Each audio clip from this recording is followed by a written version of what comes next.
ایک زمانہ آیا کہ قریش کے ظلم و ستم اور جور و جبر اتنے زیادہ بڑھ گئے کہ کمزوروں پر جو ظلم ڈھاتے تھے، زیادتی کرتے تھے، وہ دیکھے نہیں جاتے تھے۔ تو سیدنا صدیق اکبر شہر مکہ کو چھوڑ کر کے مکہ سے باہر جا رہے تھے۔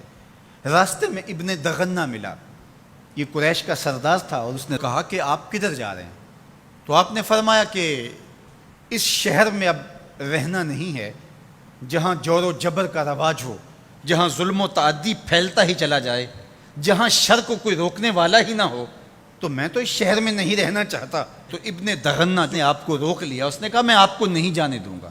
ان مثلک لا یخرج ولا یخرج، آپ جیسا شخص کبھی بھی شہر سے باہر نہیں جائے گا اور نہ اس کو نکالا جا سکتا ہے۔ جناب سیدنا صدیق اکبر رضی اللہ تعالی عنہ کے بارے میں گواہی ایک کافر کی سنیے جو دھرم میں، عقیدے میں مخالفت رکھتا ہے، لیکن سچائیاں تو سر چڑھ کے بولتی ہیں۔ اب ابن دغنہ سیدنا صدیق اکبر کو بازو سے پکڑ لیتا ہے اور واپس مکے کی طرف چلتے ہوئے کہتا ہے فَإِنَّكَ تَكْسِبُ الْمَعْدُومَ، اس لیے کہ جس کا کوئی کمانے والا نہیں، ابو بکر تم اس کے کمانے والے ہو۔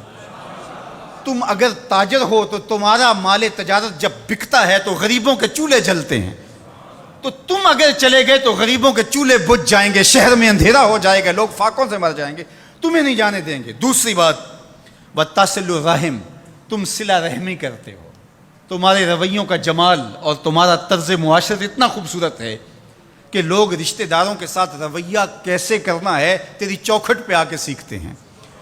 تیسری بات وَتَحْمِلُ الْكَلَّ، جس کا کوئی بوجھ اٹھانے والا نہیں، ابو بکر اس کا بوجھ تم اٹھاتے ہو، اس کی ضرورت کو تم پورا کرتے ہو۔ وَتَقْرِي الضَّيْفَ، اور آپ مہمان نواز ہیں، اور وَتُعِينُ عَلَىٰ نَوَائِبِ الْحَقِّ، اور آپ ان لوگوں کی مدد کرتے ہیں جو راہ حق کے اندر مشکلات میں گھر جاتے ہیں۔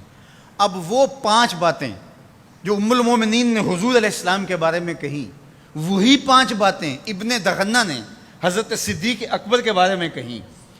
تو اب یہ سمجھنے میں کوئی دیر نہیں لگتی کہ حضور نے اپنے غلاموں پہ اپنی سیرت کا رنگ چڑھا دیا تھا، اور ایسا پختہ رنگ تھا، ایسا پکا رنگ تھا جس کو کافر بھی دیکھ رہا ہے۔ وہ رنگ دور سے ہی دکھائی دیتا تھا کہ ابو بکر پہ بھی محمدی رنگ ہے، عمر پہ بھی محمدی رنگ ہے۔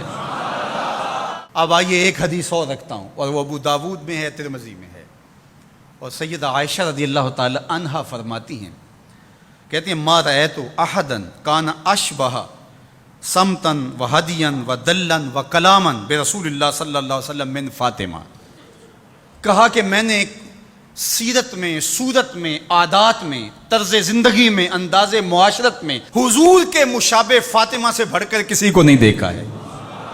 اگر حضور کی سیرت کا عکس کامل دیکھنا چاہتے ہو، اگر حضور کے جمال کا نقشہ مکمل دیکھنا چاہتے ہو، اگر محمد عربی کی تصویر دیکھنا چاہتے ہو، تو وہ فاطمہ بنت محمد ہے صلی اللہ علیہ وسلم۔ ابو بکر صدیق حضور کے رنگ میں رنگے ہوئے، سیدہ فاطمہ حضور کے رنگ میں رنگی ہوئی ہیں، اور وہ بھی حضور کی تربیت کا عکس ہیں، اور یہ بھی تربیت کا عکس ہیں۔ وہ بھی حضور کا رنگ اور یہ بھی حضور کا رنگ، اور دونوں ایک ہی سینے سے پھوٹتی ہوئی شعائیں، ایک ہی چمن کے مہکتے ہوئے 2 پھول، ایک کا نام فاطمہ ہے اور دوسرے کا نام ابو بکر ہے۔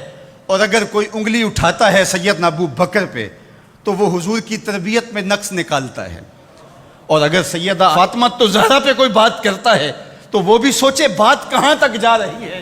اس امت کو الجھا دیا گیا، اہل بیت اور صحابہ کو الگ الگ خانوں میں بانٹ کر کے اس انداز کے ساتھ پیش کیا گیا کہ جس طرح اہل بیت کے ماننے والے اور ہوتے ہیں اور اصحاب رسول کے ماننے والے اور ہوتے ہیں۔